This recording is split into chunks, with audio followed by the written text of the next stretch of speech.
Modern Real Estate Practice, page 376. Math concepts. Calculating monthly rent per square foot, commercial. Number 1. Determine the total square footage of the rental premises, generally floor space only. Here in the example, you have 50 feet in length by 30 feet in width. 50 feet times 30 feet equals 1,500 square feet. Number 2, find the total annual rent. So you have that business that makes $2,500 per month. You're going to multiply that by 12 months.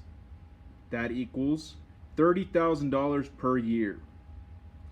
Number 3, divide the total annual rent by the total square feet to determine the annual rate per square foot. So you're going to take the $30,000 per year, divide that by 1,500 square feet. That equals $20 per square foot. Number 4, convert the annual rate to a monthly rate. You get that $20 and you're going to divide it by 12 months. That equals $1.67 per square foot, rounded to the nearest cent.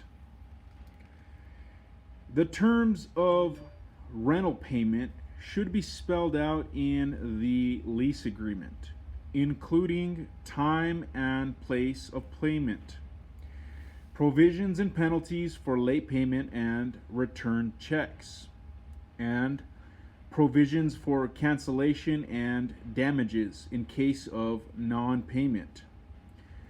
The property manager should establish a firm and consistent collection plan. The plan should include a system of notices and records that complies with state and local law. Every attempt must be made to collect rent without resorting to legal action. Legal action is costly and time-consuming and does not contribute to good tenant relations. In some cases, however, legal action is unavoidable. In these instances, a property manager must be prepared to initiate and follow through with the necessary legal steps. Obviously, legal action must be taken in cooperation with the property owners or management firm's legal counsel. Maintaining good relations with tenants.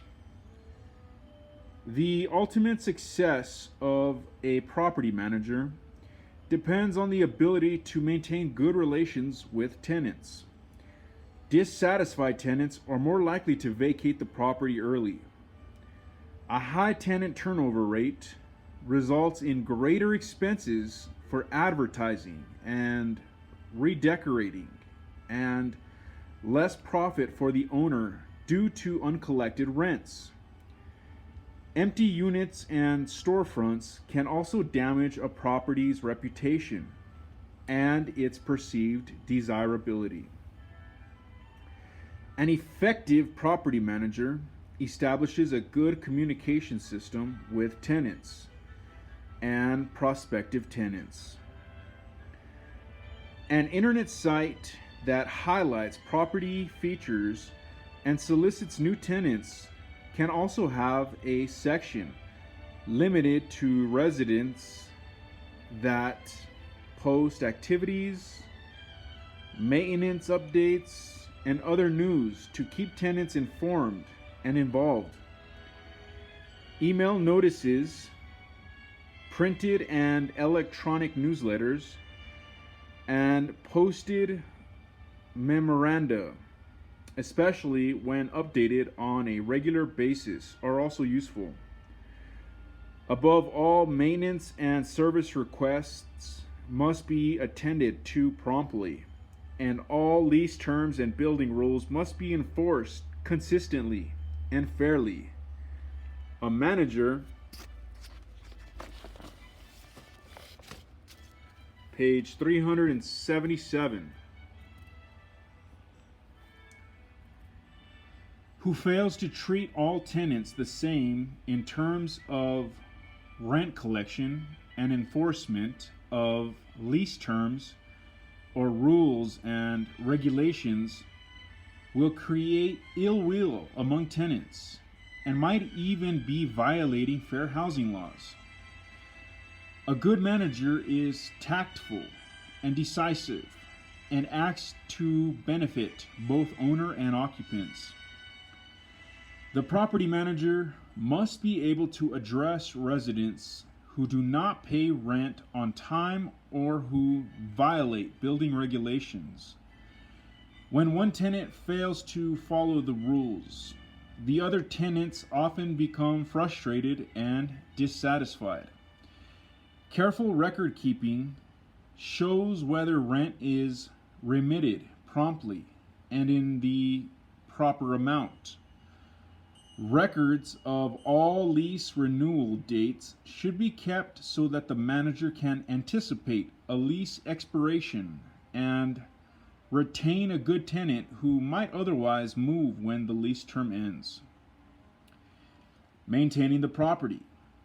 One of the most important functions of a property manager is the supervision of property maintenance.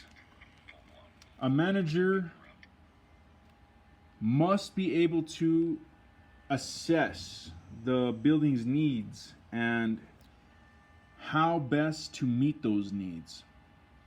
Because staffing and scheduling requirements vary with the type, size, and geographic location of the property, the owner and the manager usually agree in advance on maintenance objectives. In some cases, the best plan may be to operate a low rent property with minimal expenditures for services and maintenance. Another property may be lucrative if kept in top condition and operated with all possible tenant services. A well-maintained high-service property can command premium rental rates. A primary maintenance objective is to protect the physical integrity of the property over the long term. For example, preserving the property by repainting the exterior or replacing the heating system helps decrease long-term maintenance costs. Keeping the property in good condition involves the following three types of maintenance: preventative, repair or corrective, and routine. Preventative maintenance includes regularly scheduled activities such as painting and seasonal servicing of appliances and systems. Preventative maintenance preserves the long-range value and physical integrity of the building. This is both the most critical and the most neglected maintenance responsibility.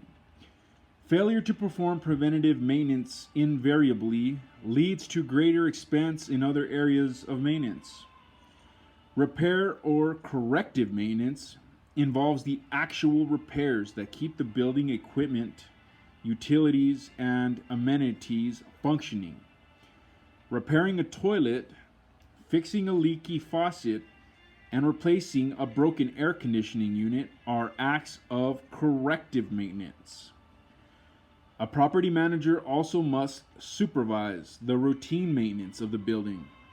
Routine maintenance includes such day-to-day duties as performing minor carpentry and plumbing repairs, and providing regularly scheduled upkeep of heating, air conditioning, and landscaping. In practice, one of the major decisions a property faces is whether to contract for maintenance services from an outside firm or to hire on-site employees. And